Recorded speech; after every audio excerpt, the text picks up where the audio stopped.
भगवत प्रेम ऐं उन जी प्राप्ति। जिन जे मन में भगवत प्रेम जी इच्छा जागी उथी आहे, तिन खे ॿियनि सभिनी इच्छाउनि जो सहजे ई त्याग करणो पवंदो ऐं अहिड़ी हर वस्तुअ जो संग छॾणो पवंदो जा भगवत प्रेम जी वाट में रुकावट हुजे। पोइ चाहे उहा वस्तु लौकिक दृष्टिअ खां केतिरी बि मुल्ह वारी ऐं तमामु सुखदाई छो न सम्झी वञे, जेका वस्तु प्रीतम जी राह में कंढो आहे, उहा खणी केतिरो बि ज़रूरी या क़ीमती छो न हुजे, त बि प्रेमीअ लाइ उहा त्यागण योग्य आहे। ऊचे खां ऊचे दर्जे जो शान, वॾे खां वॾी मिल्कियत, दुनिया भर जी वाखाण, अटल वॾाई, तमामु मान वधाइण वारी विद्या, लौकिक साइंस जो हैरत अंगीज़ इल्म, साहित्य जे सियाणप, अबुल कविता रचण जी शक्ति, दिलि घुरियो सुखदाई औलाद ऐं स्नेह वारे हृदय सां पालण पोषण योग माता पिता वग़ैरह का बि मन मोहींदड़ या बिल्कुलु ज़रूरी ऐं वणंदड़ वस्तु जेकॾहिं भॻवान जे प्रेम खां रहित आहे ऐं भगवत प्रेम में सहायता कंदड़ न आहे, त उन जे छॾण में ई भगवत प्रेमीअ खे सुख थिए थो।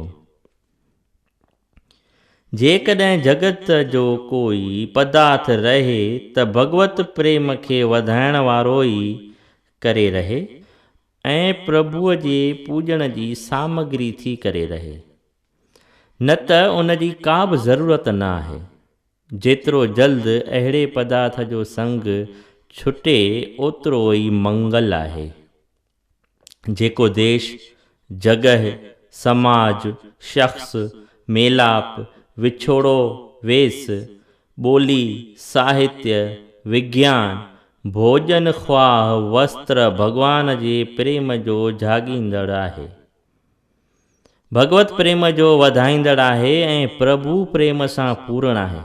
बसि प्रेमी पंहिंजो सभु कुझु विञाए, कंहिं बि ॻाल्हि जे रतीअ मात्र बि परवाह न करे, उन खे चाहे थो, उन खे ग्रहण करे थो ऐं उन में ई वर्ते थो। अहिड़ो पदार्थ प्रीतम जी मिठड़ी यादगिरी ॾियण वारो हुअण सबबि प्रेमीअ जे मन खे तमामु प्यारो थिए थो। पोइ खणी लोकनि जी दृष्टिअ खां उहो केतिरो बि नीच ऐं दुखदाई छो न मञियो वञे।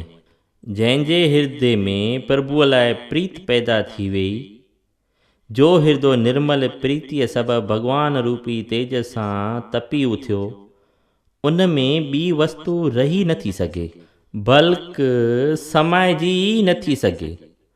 उते ॿीअ वस्तुअ लाइ जॻह ई नथी बणिजे। जिन जो हृदय हिक प्रभुअ में अहिड़ो लीन ऐं प्रेममय थी वियो आहे, तिन जो जीवन सफल आहे ऐं उहे धन्य आहिनि।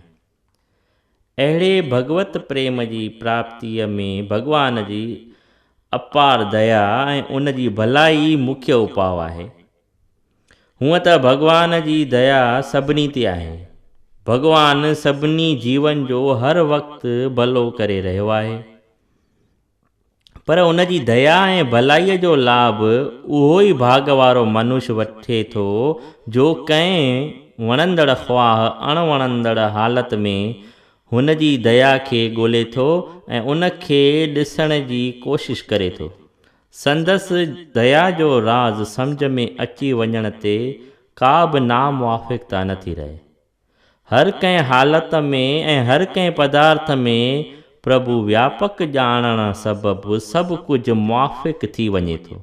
अहिड़ो भाग्यवान न काई नामुवाफ़िक़ हालत महसूसु करे थो ऐं न संदसि का इंद्री या मन वग़ैरह ई उन जी नामुवाफ़िक़ थियनि था। जिन ते बि भगवान जी दया थिए थी, तिन खे सभिनी जीवन ते दया करणी पवे थी। हर कंहिं जीव खे ईश्वरी आज्ञा सां स्वाभाविकी संदन मुआफ़िक़ बणिजी वञणो पवे थो। रुकावटूं मददगार थी वञनि थियूं ऐं विघ्न रस्तो बताईंदड़नि जो कमु ॾियनि था। भगवत जी कृपा बेहद आहे। एतिरी त आहे जो मनुष्य पंहिंजी ॿुद्धीअ द्वारा उनखे ख़्याल में बि आणे नथो सघे। पर जेतिरो जेतिरो वधीक उन कृपा खे को ॾिसे थो, ओतिरो ओतिरो खेसि वधीक शांती ऐं आनंद जी लहरुनि जो स्पर्श थिए थो ऐं कुझु अॻिते वधण ते हू आनंद जे बेहद सागर में हिकु रूप थी करे आनंद रूप थी वञे थो। सत्संग, सुॿुधी, सतशास्त्रनि में रुचि ऐं सत वीचार वग़ैरह मनुष्य खे भगवत जी कृपा सां ई प्राप्त थियनि था। वॾियुनि वॾियुनि आफ़तुनि खां ऐं पापनि जे खॾनि में किरण खां बि भगवत जी कृपा सां ई बची सघिजे थो। भॻवान जी कृपा एतिरी त आहे जो मनुष्य जेतोणीकि भुलनि पुठियां भुलूं कंदो रहे थो, त बि भॻवान जी कृपा संदसि रखिया करण खां नथी हटे। कॾहिं कॾहिं मनुष्य खे अहिड़ो मौक़ो अचे थो जॾहिं हू तमामु दुख सां घेरिजी वञे थो ऐं चइनी तरफ़नि खां मथसि आफ़तुनि जा पहाड़ टुटियो पवनि था। उन वक़्तु बि इहो कार्य दर हक़ीक़त भॻवान जी दया जो ई आहे। भॻवान जो ॾंड जो विधान, क़ाइदो कानून बि संदसि दया सां पूरन आहे। इन ॾंड मिलण सां ई त मनुष्य भोगन जे दुखमय स्वरूप खे सम्झी सुखमय सतचित आनंद प्रभुअ जे तरफ़ अॻभरो थी सघंदो। भॻवान पाण ॾांहुं दुश्मनी रखण वारे सां बि माता जहिड़ो प्रेम वारो वर्ताव करे थो। माता जी सज़ा ॾियण में बि माता जे हृदय जो स्नेह बालक जे लाइ भलाईअ वारो थिए थो। जॾहिं लौकिक माता ई पंहिंजे बचे ॾांहुं कॾहिं निर्दयी नथी थी सघे, त भॻवान जंहिंजे प्रेम रूपी सागर जे हिकु बूंद जेतिरो संसार जे सभिनी गुज़रियल हलंदड़ ख़्वाह ईंदड़ वक़्तनि जी माताउनि जो प्रेम आहे, सो पंहिंजे उपायलनि बालकनि लाइ कीअं निर्दयी थी सघे थो। भॻवान जी दया जो सहारो जीव लाइ उत्तम सहारो आहे। इन खां वधीक ॿियो सहारो थी नथो सघे। भॻवान जी दया ते विश्वास करण वारे मनुष्य खे इन ई ॻाल्हि लाइ कंहिं साबितीअ जी ज़रूरत न आहे, छो त जंहिं भगवत कृपा जो सहारो वरितो उहो प्रेममय माता जे सुखदाई गोद समान भॻवान जे अभय गोद में सदाईं लाइ वञी वेठो।